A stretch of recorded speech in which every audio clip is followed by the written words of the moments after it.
정상적인 인간이 할 수 없는 미션을 던져주고 책임을 회피하기 위한 수단으로 쓰기 위해 사용자를 괴롭히는 것뿐입니다.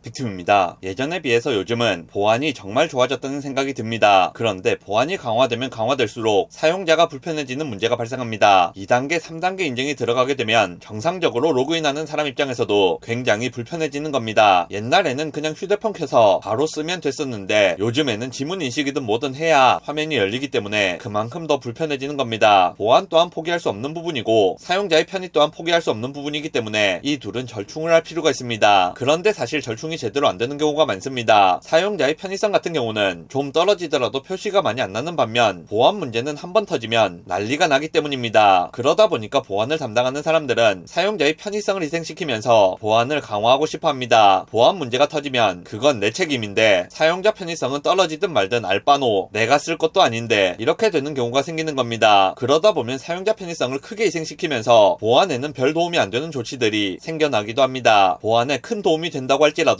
사용자가 쓸 때 큰 문제를 일으키거나 악용될 여지가 있다면 그런 조치는 수정되어야 하는데 그게 쉽지 않은 겁니다. 비밀번호 길이 제한이나 특수문자 포함 같은 경우도 그렇습니다. 비밀번호 길이 제한이 어느 정도 길이 이상 이 정도 조건이면 괜찮은데 8자에서 12자 이런 식으로 되어 있으면 그런 건 잘못된 겁니다. 잘못 만든 거죠. 특수문자를 반드시 포함하는 조건은 그럴 수 있는데 특수문자 포함을 반드시 하라고 하면서 비밀번호로 사용할 수 없는 특수문자가 있다든지 그러면 그것도 잘못 만든 겁니다. 모든 사이트의 비밀번호 규칙은 일관성이 있어야 한다고 생각합니다. 똑같은 기준으로 설정되어야 하는 겁니다. 어떤 사이트는 대문자를 반드시 포함해야 하고 어떤 사이트는 대문자 인식이 안 됩니다. 그런 조건들을 다 만족하면서 몇 개월마다 비밀번호를 바꿔야 한다. 이건 말이 안 되는 겁니다. 물론 할 수 있는 일이라면 그렇게 하는 쪽이 보안에 도움이 되기는 할 겁니다. 그런데 그건 할 수 없는 일에 속하지 않습니까? 우리는 인간입니다. 인간이 가진 뇌의 능력에는 한계가 있습니다. 일정한 길이 이상의 대문자, 특수문자 포함된 비밀번호를 설정하는데 연속된 숫자가 있으면 안 되고 생년월일 들어가면 안 되고 특수문자도 이건 이 사이트에서는 되는데 저 사이트에서는 안 되고 그걸 사이트마다 조금씩 변형해서 쓰면서 그걸 또 몇 개월마다 다시 변경해서 쓴다. 이거 할 수 있는 사람이 대한민국 머리 상위 몇 %나 될 것 같습니까? 애초에 일반적인 사람에게는 불가능한 일입니다. 정상적인 인간이 할 수 없는 미션을 던져주고 책임을 회피하기 위한 수단으로 쓰기 위해 사용자를 괴롭히는 것뿐입니다. 그러면 사용자들은 어떻게 합니까? 정상적인 사람의 머리 용량을 초과하는 것을 요구하니까 메모장 같은 것에 비밀번호 하나 걸어가지고 거기에 아이디 비밀번호를 모아놓습니다. 어르신들 같은 경우는 비밀번호도 안 걸어놓는 경우도 많습니다. 말도 안 되는 요구를 하다 보면 결국 보안은 너덜너덜 구멍이 나게 되는 겁니다. 어떤 사람들은 아이디 비밀번호 외우는 거 포기하고 스마트폰 저장 기능을 씁니다. 아니 그럴 거면 그냥 스마트폰 로그인으로 나머지 로그인을 대체하는 것과 결론적으로 뭐가 다릅니까? 사이트 들어갈 때마다 비밀번호 찾기에서 들어가게 되면 비밀번호 찾기 기능이 로그인 기능이 되는 겁니다. 비밀번호를 몇 번 틀리게 되면 로그인이 정지된다든지 데이터가 날아가게 만드는 보안 정책도 그렇습니다. 아니 이렇게 비밀번호 규칙을 지 멋대로 만들어 놓고 그마저도 몇 개월마다 바꾸게 해놓으면 사용자는 당연히 비밀번호를 여러 번 틀릴 수밖에 없습니다. 자주 쓰는 사이트가 아니면 그렇게 될 수밖에 없죠. 썰 하나 보고 가겠습니다. 문도리가 해킹 훈련 수상받은 썰. 수상이라는 말 자체에 받는다는 의미가 있어서 수상받는 썰이라는 말이 좀 이상하긴 한데 그냥 보겠습니다. 사이버 보안 부대에서 해킹 훈련을 하는데 상대팀 아이디로 로그인 시도를 여러 번 해서 로그인 차단을 유도한 겁니다. 실제로 사람을 괴롭히는 좋은 방법 중에 이 방법이 사용되고 있습니다. 싫어하는 사람 아이디로 여기저기 계속 로그인 시도를 하는 겁니다. 그러면 그 사람은 지속적으로 고통을 받게 되는데 아이디 자체를 바꾸지 않는 이상은 같은 고통을 계속 받게 됩니다. 이와 비슷한 경우가 범죄에도 이용됩니다. 보이스피싱 범죄에 연루된 돈을 다른 사람 계좌로 입금시켜 상대의 계좌를 지급정지 상태로 만드는 겁니다. 이렇게 하게 되면 공격을 당한 쪽에서는 공격을 당한 계좌만 지급정지되는 것이 아니라 그 사람이 모든 계좌가 지급정지되고 정상적인 사회생활을 하는 사람이라든지 사업을 하는 사람의 경우에는 이 자체로 엄청나게 큰 피해를 입을 수 있는 겁니다. 스마트폰 로그인에 연속으로 실패할 경우 데이터가 날아가게 세팅하는 경우도 그렇습니다. 연인이랑 싸운 다음 또는 나에게 불리한 정보가 상대의 스마트폰에 들어있을 때 스마트폰 비밀번호를 연속으로 틀림으로써 데이터를 날릴 수 있습니다. 뭐 백업을 잘해둔다든지 클라우드를 쓴다든지 하면 상황이 바뀔 수는 있지만 모든 사람이 100% 안전하게 데이터를 보관하는 것은 아니기 때문에 크리티컬이 터지느냐 유효타면 들어가느냐 정도지 어쨌든 타격을 입게 됩니다. 있습니다. 보안 프로그램이나 가상 키보드 같은 경우도 그렇습니다. 제 경우는 공인인증서 비밀번호로 대문자, 소문자, 숫자, 특수문자가 포함된 20자 이상을 쓰고 있습니다. 그런데 갑자기 가상 키보드를 요구한다. 이거 마우스로 어떻게 다 누릅니까? 어떤 경우에는 보안 프로그램 충돌이 나서 잘 안 깔리는 경우도 있고 시스템 자원이 줄줄 새서 컴퓨터 성능이 떨어지는 경우도 많습니다. 각 사이트별로 비슷하지만 약간씩 다른 프로그램을 쓰면서 난리도 아닙니다. 보안 프로그램 자체가 해킹의 수단이나 통로로 사용되기도 합니다. 보안은 중요합니다. 하지만 보안에 너무 심취하는 바람에 나머지 중요한 부분들이 무시되는 경우가 많은 것 같습니다. 영상 요약하겠습니다. 보안을 강화하는 것은 좋습니다만 별다른 견제 없이 계속 보안만 강화한다면 그에 따른 부작용이 생길 수밖에 없습니다. 별 효과가 없거나 부작용이 심한 보안 조치는 어느 정도 정리를 좀 해서 이용자들이 편의를 돕는 편이 좋다고 생각합니다.